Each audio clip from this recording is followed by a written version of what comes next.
আমি গাছ থেকে যে সাপটা ধরছি এই সাপটার নাম হলো লাউডোগা।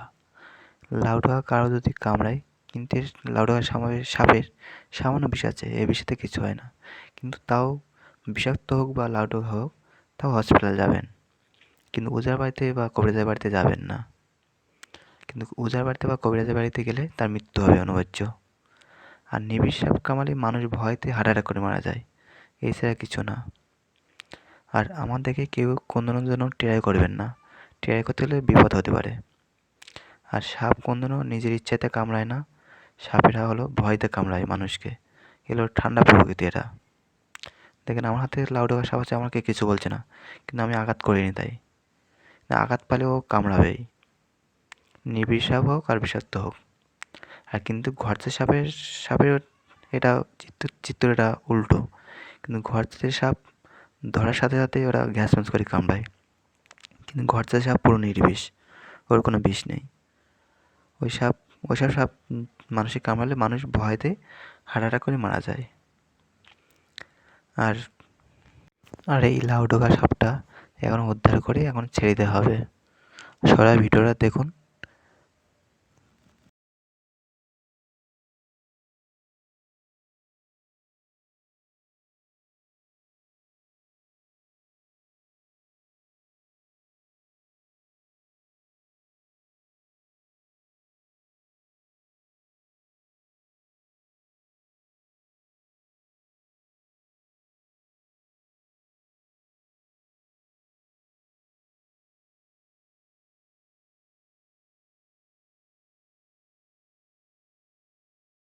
এই যে লাউডোগা সাপটা এখন এই গাছে তুল দিচ্ছি, কিন্তু গাছে উঠতে পারছিল না।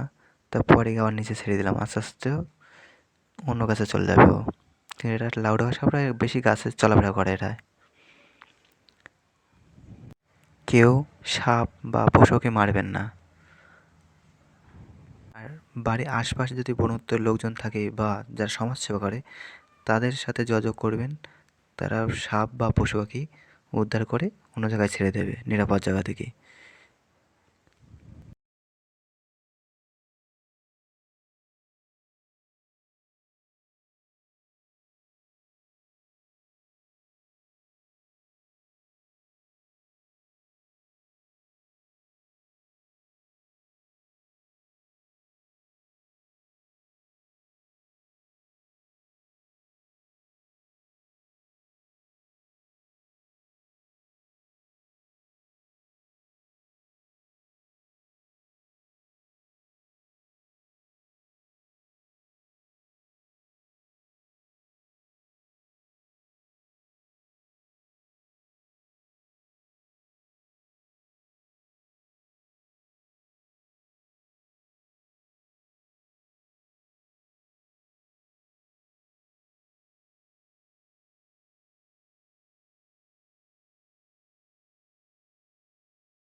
এই যে লাউডোগা সাপটা অনেকে বলে রং পাল্টায়, কিন্তু আমি কোনো দেখতে পাইনি। এই যে দেখুন, এই যে লাউডোগা সাপটা রেগে রয়েছে বলে ফুলে গেছে গাটা, তার জন্য গার রংটা অন্যরকম লাগছে। তাই অনেকে বলে রং পাল্টায়, কিন্তু আদৌ না। কিন্তু রেগে থাকলে এর কালারটা অন্যরকম হয়ে যায়।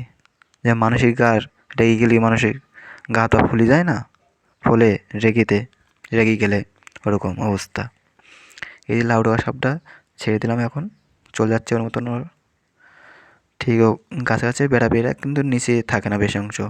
24 ঘন্টা এরা গাছে থাকে, গাছে তো পোকামাকড় খেয়ে বেঁচে থাকে।